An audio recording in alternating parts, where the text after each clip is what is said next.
आज 11 लाख करोड़ रुपया इंफ्रास्ट्रक्चर का बजट, और इसलिए राष्ट्रपति जी ने भारत की नींव कैसी मजबूत हो रही है इसका वर्णन इसमें किया है।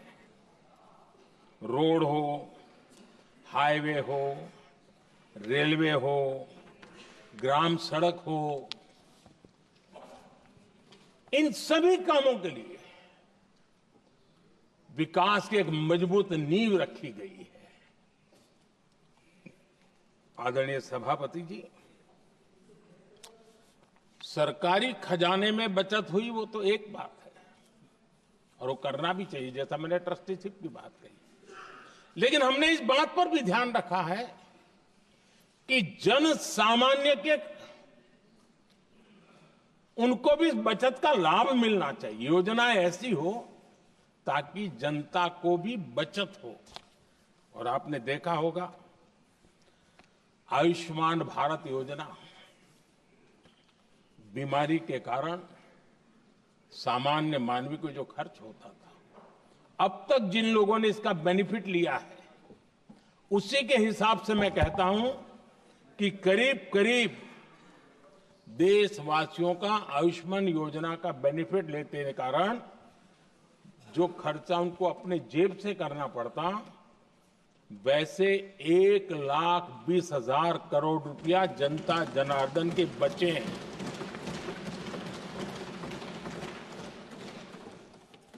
ये आवश्यक है कि अब जैसे जन औषधि केंद्र, आज मध्यम वर्ग के परिवार में 60-70 साल उम्र के परिवार के स्वजन हो तो स्वाभाविक है कोई न कोई बीमारी आ ही जाती है। दवाई का खर्चा भी होता है, दवाएं महंगी भी होती है। हमने जब से जन औषधि केंद्र खोले हैं जिसमें 80% डिस्काउंट होता है, और उसके कारण जिन परिवारों ने इन जन औषधि केंद्रों से दवाइयां ली हैं उनके करीब करीब 30,000 करोड़ रुपए दवाई को खर्चा बचा।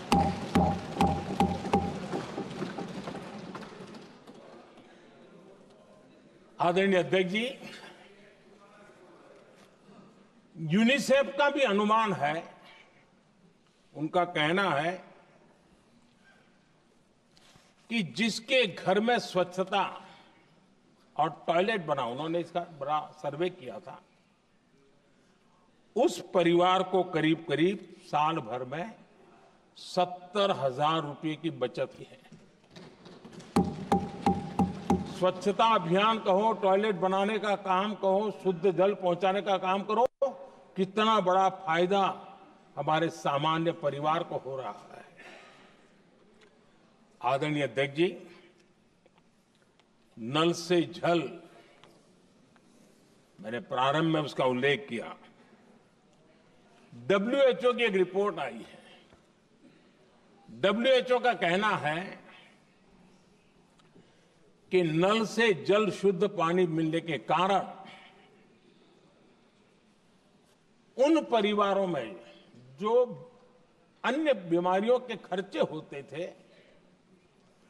औसत 40,000 रुपया परिवार का बचा है।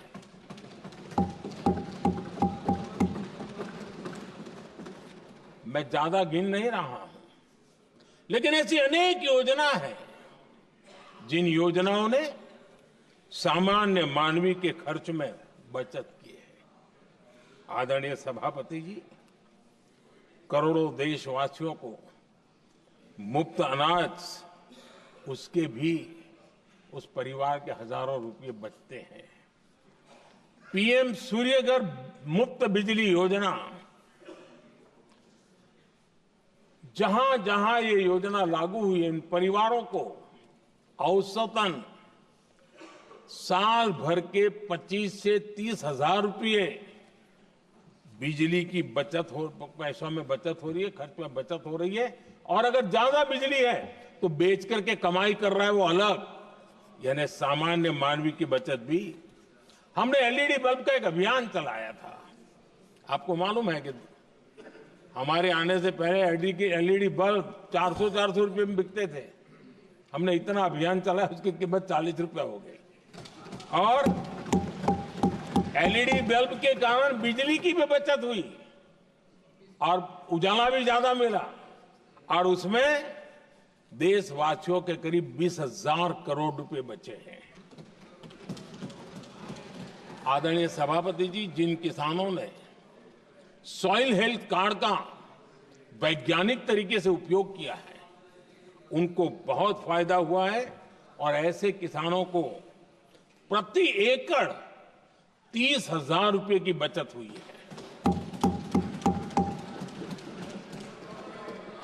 आदरणीय अध्यक्ष जी, बीते 10 साल में इनकम टैक्स को कम करके भी हमने मिडिल क्लास की बचत को बढ़ाने का काम किया है। आदरणीय अध्यक्ष जी, 2014 के पहले ऐसे बम गोले फेंके गए,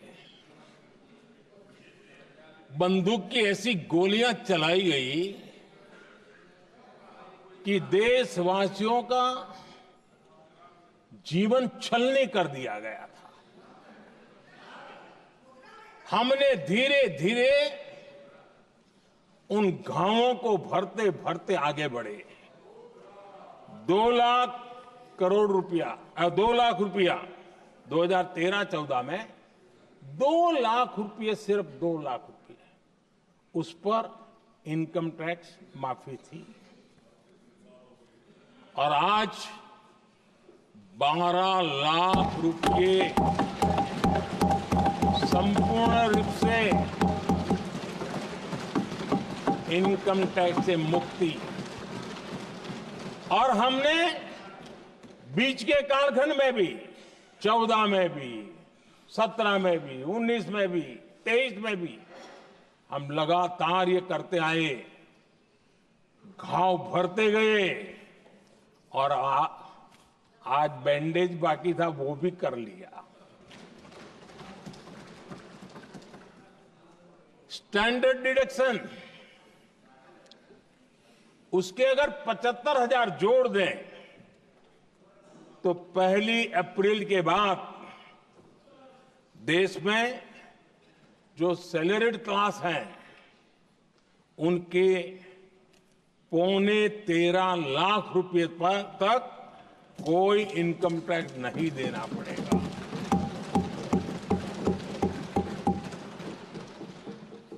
आदरणीय सभापति जी, आप जिस समय युवा मोर्चा में काम करते थे, तब एक बात आप सुनते होंगे, पढ़ते भी होंगे। एक प्रधानमंत्री आए दिन 21वीं सदी बोला करते थे। एक प्रकार से रट गया था, तकिया कलाम जैसा हो गया था, तो बोलते थे 21वीं सदी। जब इतनी बार बोला जाता था तो उस समय टाइम्स ऑफ इंडिया में आर.के. लक्ष्मण ने एक बड़ा शानदार कार्टून बनाया था। वो कार्टून बड़ा इंटरेस्टिंग था। उस कार्टून में एक हवाई जहाज है, एक पायलट है। अब उन्होंने पायलट क्यों पसंद किया वो तो मुझे मालूम नहीं। कुछ पैसेंजर बैठे थे और हवाई जहाज एक ठेले पे रखा हुआ था और मजदूर ठेले को धक्का मार रहे थे और 21वीं सदी लिखा हुआ था।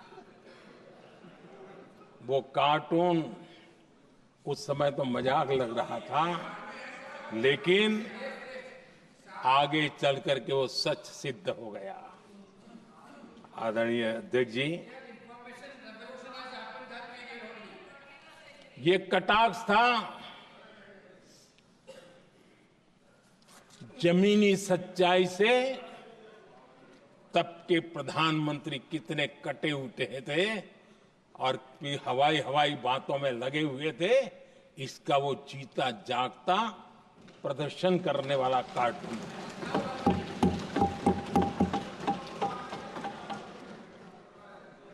आदरणीय अध्यक्ष जी, जिन्होंने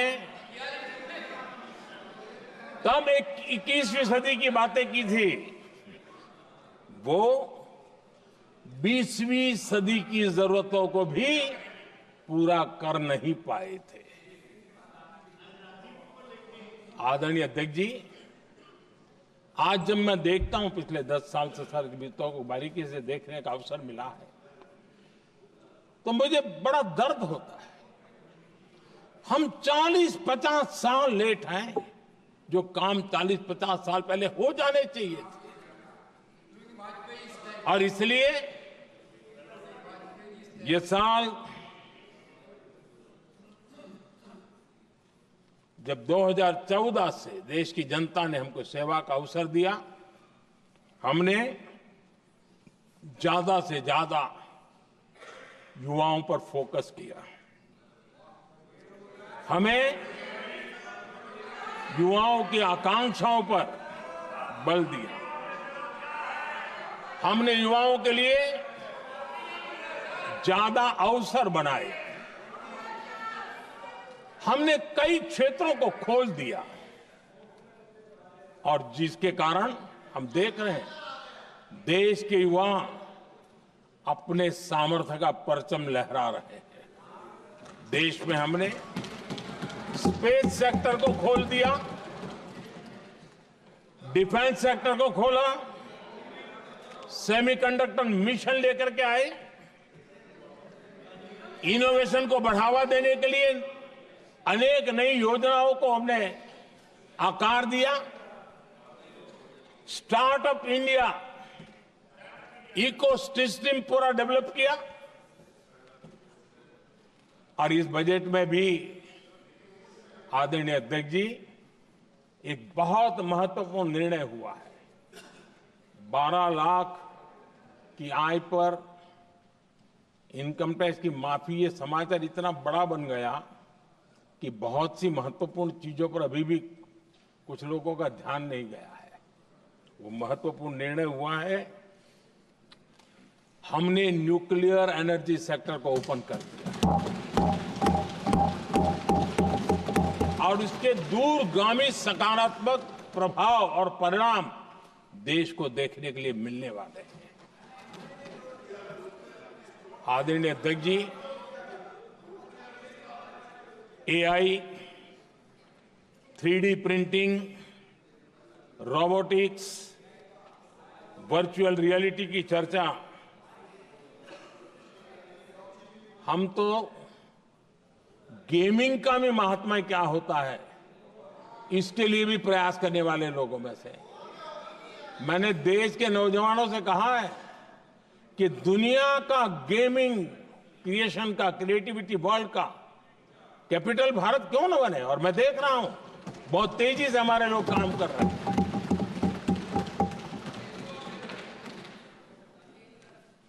कुछ लोगों को अब जब एआई की बात होती है, कुछ लोगों को अब ये शब्द फैशन में है तो बोला जाता है, लेकिन मेरे लिए सिंगल एआई नहीं है, डबल एआई है।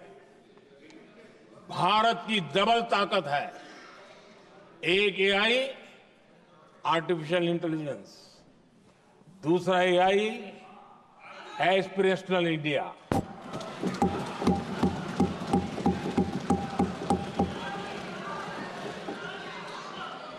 हमने स्कूलों में 10,000 टिंकरिंग लैब्स शुरू किए और आज उन टिंकरिंग लैब से निकले बच्चे रोबोटिक्स बना करके लोगों को चकित कर रहे हैं। और इस बजट में 50,000 नए टिंकरिंग लैब्स, उसका प्रावधान किया गया है। भारत वो देश है जिसके इंडिया एआई मिशन को लेकर के पूरी दुनिया बहुत आशावादी है और विश्व के एआई प्लेटफॉर्म में भारत की मौजूदगी एक महत्वपूर्ण स्थान प्राप्त कर चुकी है। आदरणीय अध्यक्ष जी, इस साल बजट में हमने डीप टेक के डोमेन को में इन्वेस्टमेंट की बात की है और डीप टेक मैं समझता हूं हमारे लिए तेज गति से आगे बढ़ने के लिए और 21वीं सदी पूरी तरह टेक्नोलॉजी ड्रिवन सेंचुरी है। ऐसे में हमारे लिए आवश्यक है कि भारत डीप टेक के क्षेत्र में बहुत तेजी से आगे बढ़े। आदरणीय अध्यक्ष जी, हम लगातार युवा भविष्य को ध्यान में रखते हुए काम कर रहे हैं, लेकिन कुछ दल हैं जो लगातार युवाओं के साथ धोखा कर रहे हैं, उन्हें धोखा दे रहे हैं। ये दल चुनाव के दरमियान ये भत्ता देंगे, वो भत्ता देंगे, वादा तो करते हैं लेकिन पूरा नहीं करते हैं। ये दल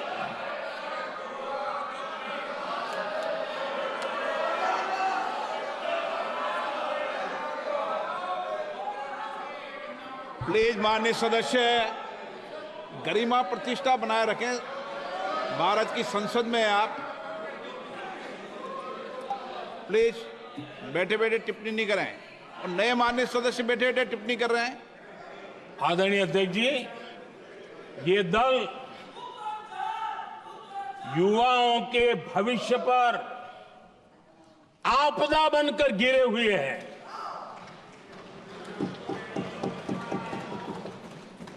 आदरणीय अध्यक्ष जी, हम कैसे काम करते हैं ये हरियाणा में अभी अभी देश ने देखा है। बिना खर्ची, बिना पर्ची नौकरी देने का वादा किया था, सरकार बनते ही नौकरी मिल गई नौजवानों को।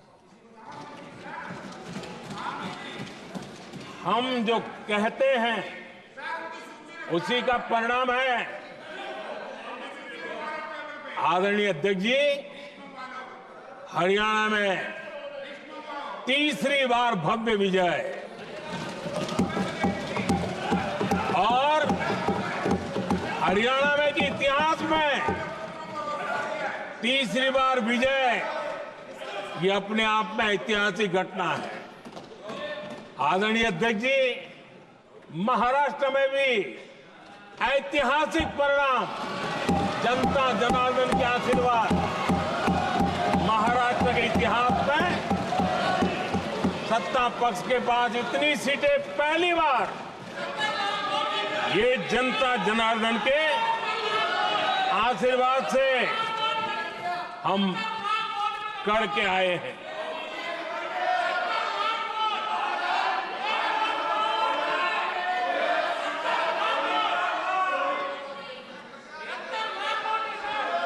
कुछ समझते हैं आदरणीय चीजों को। अध्यक्ष जी, कल जवाब दिया था ना आपको।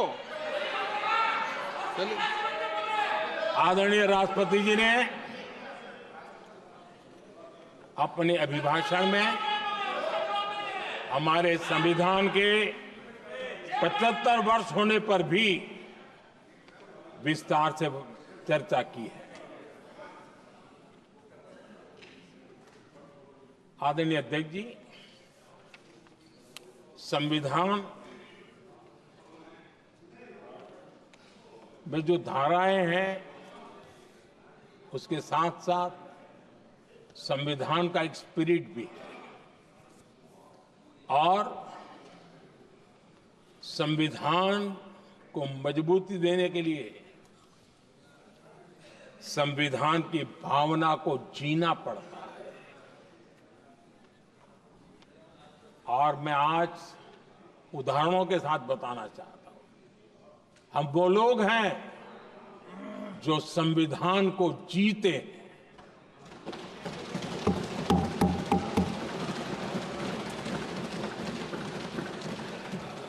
आदरणीय अध्यक्ष महोदय, हमारे यहां ये बात सही है, परंपरा है कि राष्ट्रपति जी जब उद्बोधन करते हैं तो उस सरकार के उस साल के कार्यकाल का ब्यौरा देते हैं। उसी प्रकार से राज्यों में गवर्नर का जो उद्बोधन होता है सदन में, वो उस राज्य के कार्यकलापों का ब्यौरा देते हैं। संविधान और लोकतंत्र का स्पिरिट क्या होता है? जब गुजरात के 50 वर्ष हुए, गोल्डन जुबली ईयर मना रहे थे, और सद्भाग्य से मुझे उस समय मुख्यमंत्री के रूप में सेवारत था मैं, तो हमने एक महत्वपूर्ण निर्णय किया। हमने किया इस गोल्डन जुबली ईयर में पिछले 50 वर्ष में सदन में जितने भी गवर्नर के भाषण हुए, मतलब उस समय की सरकारों का ही वाहवाही उसमें होती है, हमने कहा कि उन 50 साल में जितने भी गवर्नर के भाषण हुए हैं सबको ही एक पुस्तक के रूप में तैयार किया जाए, ग्रंथ बनाया जाए, और आज सभी लाइब्रेरीज में वो ग्रंथ अवेलेबल है।